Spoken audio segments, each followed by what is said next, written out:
Madame, Monsieur, bonsoir. Dans l'actualité de ce samedi 19 octobre 2013, démarrage du dialogue national le 23 octobre prochain, arrestation de 6 individus appartenant à l'organisation d'Ansar al-Sharia, tandis qu'un autre s'est rendu.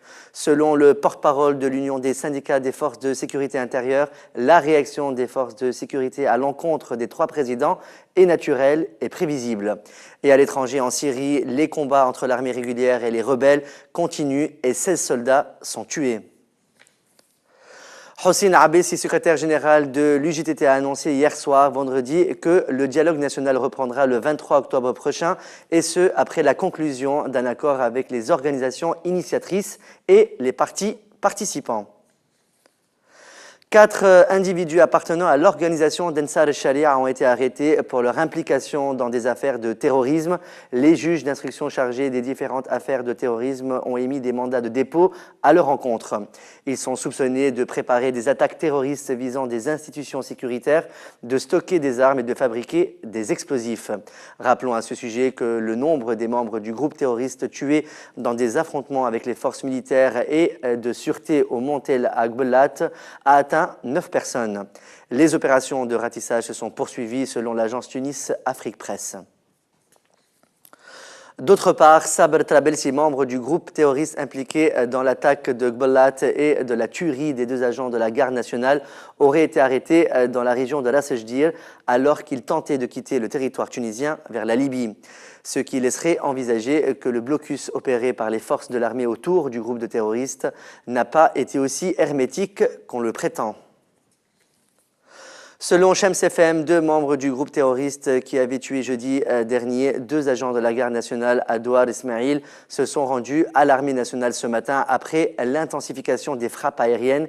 Il est à signaler qu'1 tonne de matières explosives diverses ont été découvertes par les forces de l'ordre après la fuite de terroristes. Une source bien informée a déclaré à l'agence TAP que 4 individus qui pourraient appartenir au même groupe ont été arrêtés à Benguerdien après avoir fui Gbelat. Le porte-parole de l'Union des syndicats des forces de sécurité intérieure, Ahmed Belhaj Khalifa, a déclaré vendredi sur les ondes de Jawhara FM que la réaction des forces de sécurité à l'encontre des 3 présidents qui se sont rendus ce vendredi à la caserne de l'Arwina était naturelle et prévisible aux égards de la situation. C'était surtout l'expression d'une émotion et d'une vive douleur, a-t-il rappelé. Il a ajouté que cette réaction était aussi un signe de protestation contre le retard de l'arrivée des 3 présidents alors que les cercueils des martyrs sont restés à peu près 1 heure sous un soleil de plomb. Rappelons que les 3 présidents ont été obligés ce vendredi de quitter la caserne de l'Arwina après avoir essuyé une série de colibets de la part des syndicats de forces de sécurité. Plusieurs slogans hostiles ont été scandés à leur encontre, dont celui de la révolution dégage. L'hémorragie continue pour Ettakatl après la démission de 2 poids lourds du parti, l'ancien secrétaire d'État Touhemi Abdouli et plus récemment le ministre de la Bonne Gouvernance et de la lutte contre la corruption Abdelrahman Ladram. Une nouvelle série de démissions vient de nouveau miner le parti. Mohamed Bennour, porte-parole d'Ettakatl, a annoncé avoir reçu la démission de 34 membres des sections du parti, à savoir celles de Carthage, l'Arwina et le Kram. Il a ajouté ne pas connaître les raisons de ces démissions. Le porte-parole officiel du ministère de la Défense, Tawfiq Rahoumoni, a annoncé que 9 membres du groupe terroriste ont été tués à Jbel Toyel, à Gbelat, du gouvernorat de Béja, et qu'un autre s'est rendu aux autorités. Il a ajouté que dans une ferme tout près de la maison que louait le groupe terroriste, ils ont découvert près de 2 tonnes de produits primaires pour la fabrication d'explosifs, des munitions et des appareils de vision.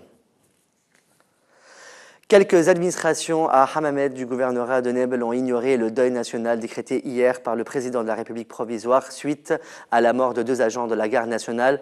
En effet, les drapeaux ne sont pas en berne, comme l'ont confirmé des habitants de la région à Shams FM. Notre correspondant à Hammamet a souligné que les administrations concernées sont la poste, la municipalité et le centre des impôts. Pour sa part, le gouverneur de Nebel a affirmé avoir informé toutes les délégations du deuil, assurant qu'il n'est pas responsable du non-respect des procédures. Le journal El Shorouk a publié aujourd'hui, le 19 octobre, un article où il affirme qu'un nouvel accord a été conclu entre l'homme d'affaires Slim Riahi et le producteur Semil Ferri concernant la chaîne de télévision Et Tunsaya. D'après le même article, les deux sont désormais copropriétaires d'Et Tunsaya TV. Il a annoncé également le nouveau démarrage de la chaîne après le 23 octobre 2013. Dans l'actualité internationale, des violents combats ont éclaté ce samedi dans la banlieue sud-est de Damas après un attentat à la voiture piégée. Au moins 16 soldats syriens sont morts, a rapporté l'Observatoire syrien des droits de l'homme, après l'attentat mené par un kamikaze du front El-Nosra, groupe djihadiste affilié à Al-Qaïda. Troupes du régime et rebelles islamistes se sont affrontés à un barrage stratégique entre la localité rebelle de Mleha et la ville chrétienne et druze de Jarmana, considérée comme un bastion fidèle au régime d'Assad. Des obus de mortier tirés du côté rebelle se sont abattus sur Jarmana, d'après des habitants et l'Observatoire syrien des droits de l'homme. 9 pèlerins chiites libanais enlevés l'année dernière en Syrie par des rebelles ont été libérés, a annoncé le ministre libanais de l'Intérieur hier, vendredi. Les 9 otages avaient été enlevés en mai 2012 dans la province d'Alep, dans le nord de la Syrie, alors qu'ils revenaient d'un pèlerinage en Iran. Malgré les démentis des familles, les ravisseurs les accusent d'appartenir au Hezbollah, le parti chiite libanais qui soutient activement le régime syrien. Plus tôt dans la journée, le ministre turc des Affaires étrangères a évoqué un dénouement proche pour 2 autres otages, 2 pilotes turcs de la Turkish Airlines, enlevés le 9 août à Beyrouth par un groupe jusqu'alors inconnu qui avait expliqué avoir pris ces hommes en otage pour contraindre Ankara à faire pression sur les ravisseurs qui retiennent 9 pèlerins chiites libanais.